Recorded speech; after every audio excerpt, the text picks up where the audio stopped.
السلام علیکم ورحمۃ اللہ وبرکاتہ۔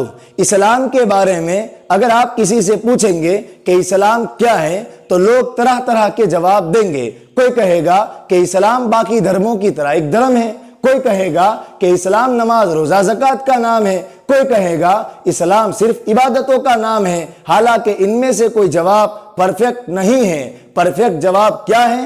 پرفیکٹ جواب یہ ہے کہ اسلام ہم انسانوں کے بنانے والے مالک اور پروردگار کی طرف سے دیا ہوا ایک سمپل، سیدھا، نیچرل راستہ ہے جس پر چل کر ہم منشیہ، ہم انسان، چاہے مکہ اور مدینہ کا ہو، چاہے امریکہ اور کینیڈا کا ہو، تمام انسان اس راستے پر، اس پاتھ پر چل کر اس دنیا میں بھی سکسیس ہو سکتے ہیں اور مرنے کے بعد بھی سکسیس ہو سکتے ہیں۔ یہ ہے اسلام۔ اس کا مطلب یہ ہوا کہ اسلام ہماری دنیا کو بھی اچھا بنانا چاہتا ہے، اسی لیے اسلام میں بزنس کرنے سے منع نہیں کیا گیا، اسلام میں شادی کرنے سے منع نہیں کیا گیا، اسلام میں خوشی منانے سے منع نہیں کیا گیا۔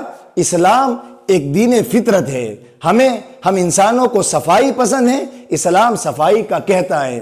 ہم انسانوں کو مل جل کر رہنا پسند ہے، اسلام مل جل کر رہنے کی شکشا دیتا ہے۔ ہم انسان بزنس اور کاروبار کرنا چاہتے ہیں، اسلام اس بزنس اور کاروبار کو پروموٹ کرتا ہے۔ جب اسلام ایک دین فطرت ہے، ایک نیچرل دین ہے اور انسان کے لیے خوشی منانا یہ بھی ایک فطری بات ہے، تو ایسا نہیں ہو سکتا کہ اسلام میں خوشی منانے کی کوئی جگہ نہ ہو۔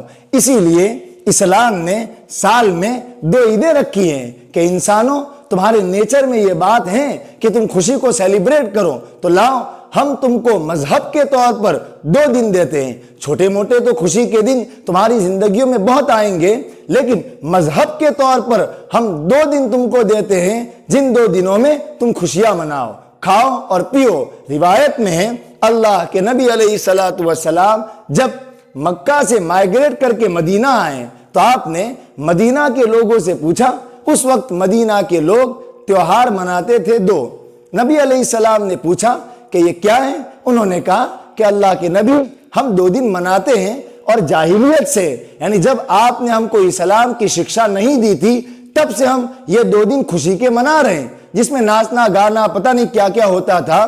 تو اللہ کے نبی علیہ السلام نے کہا کہ اب اللہ تعالیٰ نے ان 2 دنوں کے بدلے میں دوسرے 2 دن دیے ہیں، جن 2 دنوں میں تم خوشی مناؤ۔ اور وہ 2 دن کون کون سے؟ عید الفطر، جس کو ہم رمضان عید کہتے ہیں، اور عید الاضحیٰ۔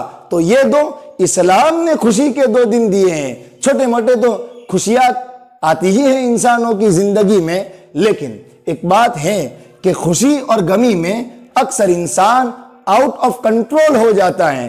خوشی کے موقع پر، شادیوں کے موقع پر کیسے کیسے حادثات ہوتے ہیں، یہ اسی لیے کہ انسان آؤٹ آف کنٹرول ہو جاتا ہے خوشی کے موقع پر۔ اسی لیے شریعت نے کچھ قیود اور حدود بتائی کہ دیکھو خوشی منانی ہے، لیکن اس طریقے سے خوشی مناؤ، اس لیے کہ خوشی میں اگر انسان آؤٹ آف کنٹرول ہو جائے تو وہ دوسروں کو نقصان پہنچائے گا، ہانی پہنچائے گا، اور یہ تو کوئی خوشی نہیں ہوئی کہ اپنی خوشی کے چکر میں دوسروں کو نقصان پہنچانا۔ اسی لیے شریعت نے کچھ رولز اینڈ ریگولیشن ڈکلیئر کیے ہیں کہ عید کے دن تم ایسا ایسا کرو، اور اسی لیے عبادت کم نہیں کی۔ اس خوشی کے موقع کو اسلام نے ہمارے مالک سے قریب ہونے کا ذریعہ بنا دیا کہ یہ نہیں کہ خوشی ہے تو کوئی نماز نہیں۔ بھائی ایسی کون سی خوشی جس میں لڑکا اپنے امی اور ابا کو ناراض کرے؟